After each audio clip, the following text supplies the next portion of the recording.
We are set now into the heart of nightmares.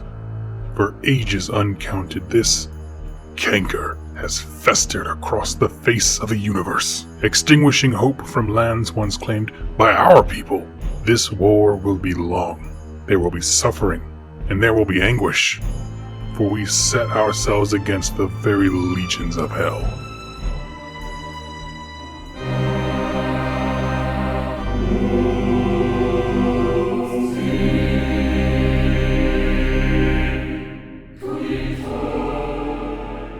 The Realmgate Wars are an important epic in the history of Age of Sigmar. This is the story of a dying spark of hope being rekindled and turning that spark into a raging fire. It's a story about a war on 7 fronts, and it's a last stand to turn back the darkness. In this series of videos, we're going to review the Realmgate Wars in depth. If you're a veteran, it'll be a great time to revisit some of the great stories that have brought us this far. And if you're new to Age of Sigmar, you will be able to quickly catch up on the Realmgate Wars history. Our primary source material for these videos is going to be the campaign books, which are still available on the Games Workshop website, and these give you a broad understanding of the overarching narrative. However, there are a series of Realmgate War books put out by Black Library that go into a lot more detail. They certainly add a lot more color to the universe than what we're going to talk about here. This will not be a review of every Black Library book, but I will mention which ones we are covering, so if you'd like to read them, you can. To introduce you to this storyline, you need to know that there are 8 mortal realms in the Age of Sigmar universe. These are planes of existence formed of the raw stuff of magic. During the Age of Myth, times were good and life flourished. Gods walked among men. There was peace, prosperity, and plenty. Then came the forces of chaos. Finding ways into the mortal realms, they began to infect, slaughter, and twist everything in its path. Terrifying warlords led demonic legions in campaigns to consume and corrupt. All the major chaos gods set their minions loose on the mortal realms, and to them, some of these mortal realms stuck out as particularly delightful. Khorne, god of rage and bloodshed, wanted Akshi, the realm of fire, as his own. Nurgle, a god of corruption and disease, particularly wanted the realm of life, Guran. Tzeentch, the god of magic and schemes and manipulation, wanted the ever-changing materials in the realm of metal, known as Kimon. The campaign that they made on the mortal realms was so brutal and so visceral that a new age dawned, the Age of Chaos. And in this drama of war, the pantheon of good and noble gods was shattered. Sigmar Heldenhammer, god of Azyr, tried to defend as much as he possibly could, but he saw the writing on the wall that they just couldn't stand up to the endless legions of chaos. So falling back to his realm, Azyr, he shut every door leading to his home and locked himself away. In doing so, he left all the other realms to their fate, to fend for themselves in a time of darkness. And in seclusion, he began work on a new kind of warrior, the Stormcast Eternal. Decades went by with no sign of help from the warrior god Sigmar, and when Chaos had all but won in just about every single one of the realms, Sigmar's new weapon was ready. The Stormcast Eternals were unleashed upon the realms, and the first order of business was to reopen the doors to Azyr. So with that prologue out of the way, we're going to start checking out the Realmgate War series by looking at the Mighty Battles in an Age of Unending War book. This is the large campaign book that first came out when Age of Sigmar was released. This video will also cover the events of Gates of Azyr and Warstorm, which are Black Library books. Our story begins in the realm of Akshi, fire. Our scene opens on Korghos Khul, a mighty lord of Khorne leading his Gortide, which is his massive war band full of Khorne warriors, through an area of Akshi known as the Brimstone Peninsula. If you want to learn more about Korghos Khul, I did a video on him recently and I'll have it in the show notes down below. But he also has a massive encampment nearby, and he's been scouring Akshi for a worthy skull to offer to Khorne. He's nearly complete. He has this epically large pyramid of skulls, and all he needs is just the crown jewel to put on top. When he does so, he plans to ascend to demonhood, so he's looking for that prized totem to put on top of his pyramid. When we first meet Korghos Khul, some of the smaller pieces of his army are scouring the area looking for human survivors that they can basically kill and eat, because that's how his army eats. They're mostly cannibalistic. At the time, as they're hunting some scavenged humans that are trying to get away, a massive storm front rolls in. Lightning flashes, and out of nowhere, seemingly, the Stormcast Eternals arrive on the scene, struck down through lightning. These turn out to be the Hammers of Sigmar, led by none other than Vandus Hammerhand. And it's important to realize that there's nothing like this.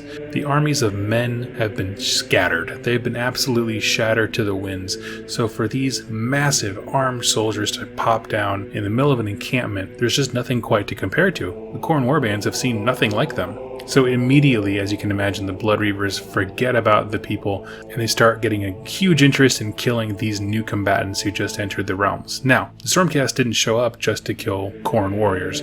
They actually showed up because nearby there is an old forgotten realm gate that leads back to Azyr. The thing about these gates that Sigmar locked up is they're actually locked on both sides. So of course it was unlocked on the Azyr side, but when they dropped the warriors down, they had to unlock it from the Akshi side. And that is exactly what this force was intended to do. To open it, it required a series of lightning strikes on the locks themselves, which the prosecutors of the Stormcast Eternals were able to deliver.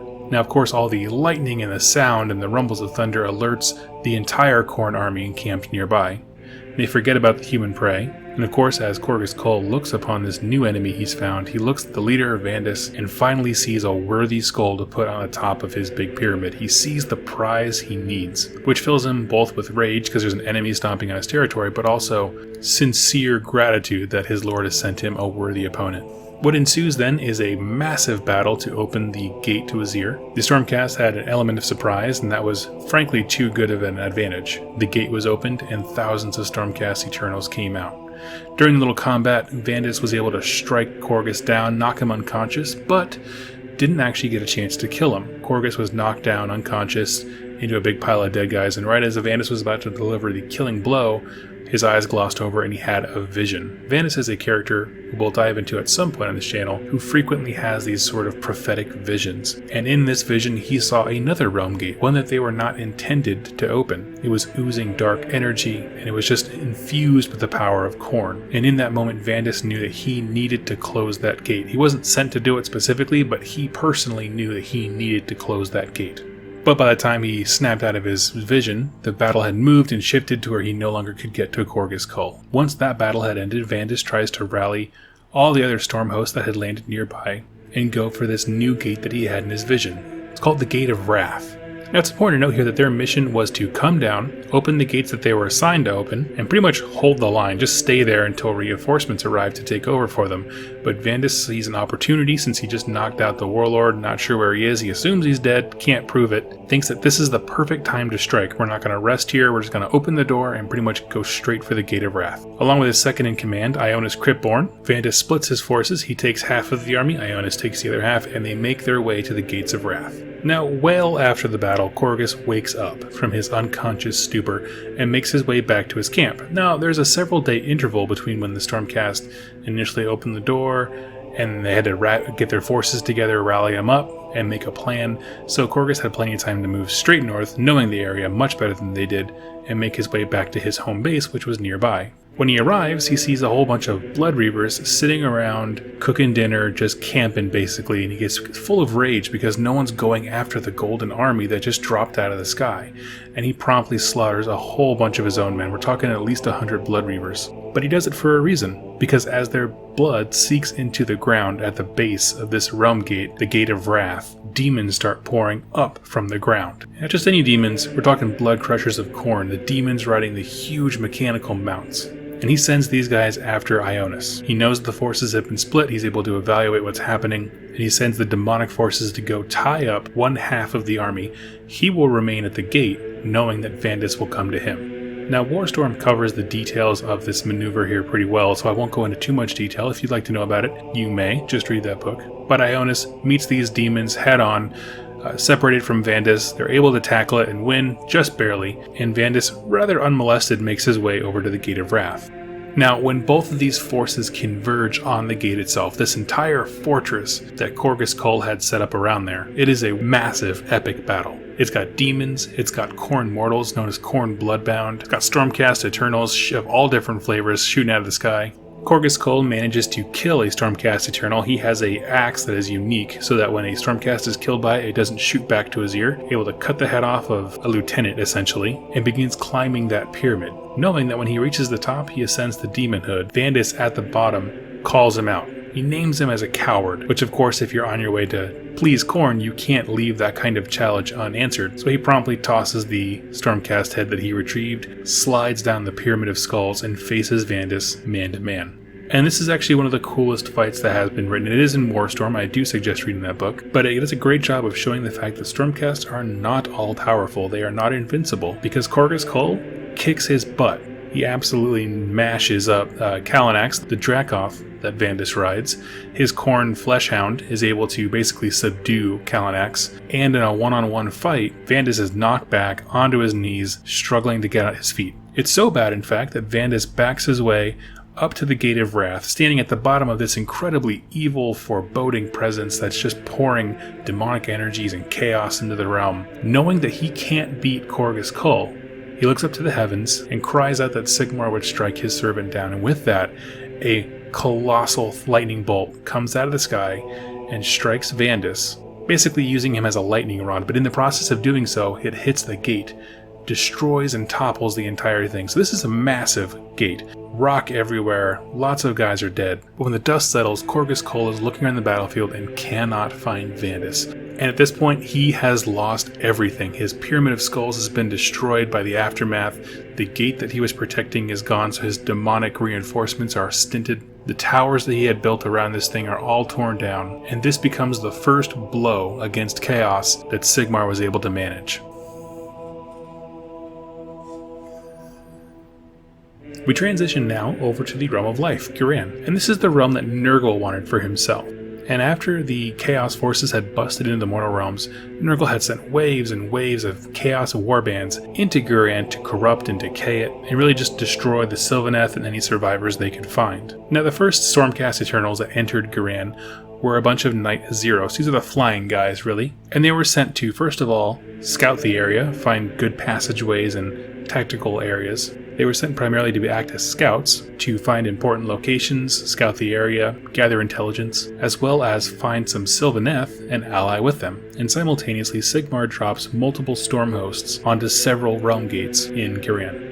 These are all different chambers of the Hallowed Knights, which is a very prominent chamber, you would say, of Stormcast Eternals. And as a reinforcement, he holds another chamber back, the Astral Templars. And what's interesting is this looks far more tactically sound than what just happened over in the Realm of Fire, where you just kind of drop people to open the doors. This seems like the area was much more well scouted, and he has set reinforcements for them. But even though he has this great plan going on, one gate stands out as being more important than the others, and that is the Gate of Dawn. Sigmar has a very foreboding feeling about this gate, but isn't sure why. And so because of that, he personally sent the Lord Celestin, who he trusted the most on this mission, that is Gardas Sealsoul. He is the Lord Celestin of the Hallowed Knights. Now when they arrived, the Gate of Dawn was guarded by a Nurgle warband, and they were building a little monument to Nurgle. And the Stormcast come in hot and heavy, smash this warband up with really no problem. And Gardas is kind of looking around his men, like, yeah, we did good, this is pretty great. And then all of a sudden the gate starts to kind of pulse and bow and kind of creak, and this greater unclean one named Bolithrax shows up, and he's taunting them, hurling insults at the Stormcast Eternals, and he begins to summon Plague Bearers. But he's not just summoning Plague Bearers, he's doing it so quickly that the well-disciplined lined regiment ranks of the Stormcast Eternals just are not enough to survive. And slowly they're getting drowned and chipped away. And Sigmar is seeing this all from Azyr and realizes what's happening, so he sends in the Astral Templars. This second chamber is able to peel off a bunch of the Plague Bearers, but then Bolithrax has more treats for them because he summons his Rot Guard. If you're not familiar, the Rot Guard is sort of like his Honor Guard, always in increments of 7 with Nurgle, and it's 7 more Great Unclean ones. He's just a bigger one. And when these guys arrive, they all start summoning stuff, so this is really just getting exponentially out of hand for the Stormcast Eternals. This gate is just not happening. Gardas sees the battle isn't going their way, and so he decides, this is it, do or die. He gets a cohort with him, and they bolt straight for the Gate of Dawn itself, straight for Bolithrax. Tries to kill him in one-on-one combat, hoping that it'll stop the reinforcements. Now, as he gets up there and he's fighting with Bolithrax, his weapons aren't really having much of an effect. There's a terrible sound that everyone hears, and everyone kind of stops and looks around to see what's going on. And a gnaw hole opens, and a whole clan of Skaven Pestilens pour out to aid the Nurgle guys. And seeing that they're just being absolutely overrun, decimated, Gardas makes a really tough call, and he runs directly into the Gate of Dawn. Now, if you're not familiar, the Gate of Dawn right now is pointed directly at the realm of Nurgle. It's a corrupted realm gate. His idea here is I'm going to go inside the gate, close it from the other side, which is actually fairly brilliant because it cuts off all reinforcement. Bolithrax realizes what's going on and goes into the gate after him. The problem is, he runs into the gate so hard, and he's such a big fat dude, he breaks the gate himself. Now we have Gardas trapped in the realm of chaos in Nurgle's domain, but the realm gate is now sealed shut. So without chaos reinforcements, they still greatly outnumber the Stormcast Eternal until the Sylvaneth arrive, the allies they had been seeking. And to make a long story short, they are able to pretty much mop up the Chaos forces. The Stormcast have lost a lot of men doing this, so any future engagements are going to be pretty rough. The book actually says that fewer than 36 Stormcast Eternals remain. The realm of metal, also known as Kaimon, is the envy of Tzeentch. He loved the impossible shapes and the shifting essence, and when Sigmar arrived here, he had two goals, of course. One is always to claim the realm gates, reopen the doors to Azyr so we could have a steady stream of reinforcements coming, but also to find Grugni and reestablish contact with him, Grugni being one of the Dwarden gods of smithing and metal and craftsmanship, who had been lost since the Pantheon had split. And to do these tasks, he sent the Celestial Vindicators. Now, of course, the first thing they did was secure a realm gate, which is called the Silver Way, and while they were doing that, there wasn't a whole lot of resistance. They weren't seeing many people. They saw remnants of civilizations, but no real enemies.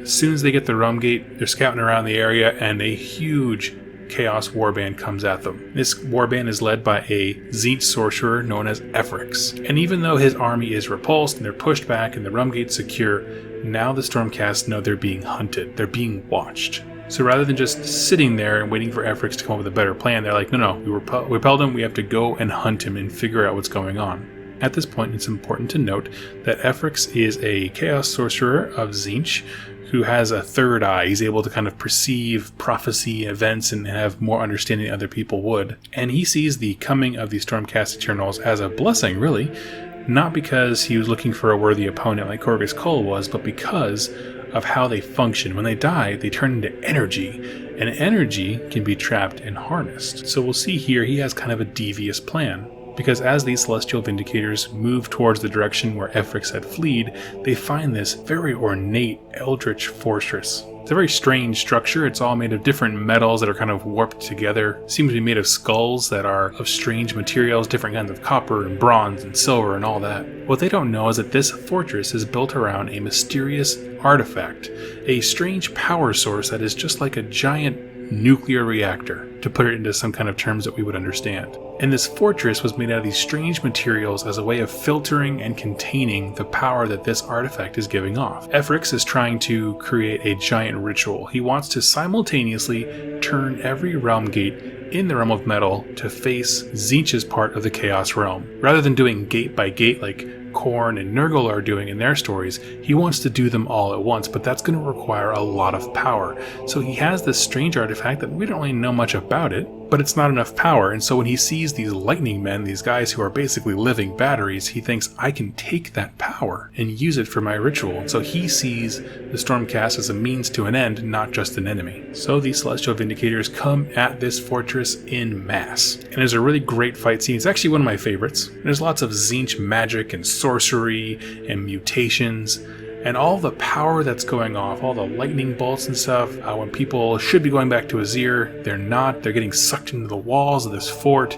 Any magic that's cast is kind of dissipated into the walls themselves, and it's just powering up this battery. But that doesn't stop the fact that the Stormcast Eternals are incredibly deadly warriors, and so things are not going the way of the Tzeentch sorcerer. He begins to panic, and in this panic, he basically hits the self-destruct button. Everything goes white, and all of these Celestial Vindicators wake up in Azyr. The leader of them is brought before Sigmar to answer for what happened. He describes the fight, what was happening, and says that they were killed by a light, and Sigmar asks him to go into detail. He said it didn't feel like a chaos light, it felt good and pure. And Sigmar gets a smirk on his face and realizes that they have just found Galmaraz, which is his legendary hammer. This hammer, made of pure Azyr energy, was being used by Chaos forces as a way to channel that energy into a weapon. But now Sigmar knows where it is. And so when we conclude this opening act to the Realmgate Wars, in the Realm of Fire, we have Corvus Cole bellowing in rage because all of his achievements have just been toppled. He has a serious vendetta against Fandus Hammerhand and will find a way to get his vengeance. And even though there's a lot of work to be done in the Realm of Fire, this was a great first step for the Stormcast Eternals on that front.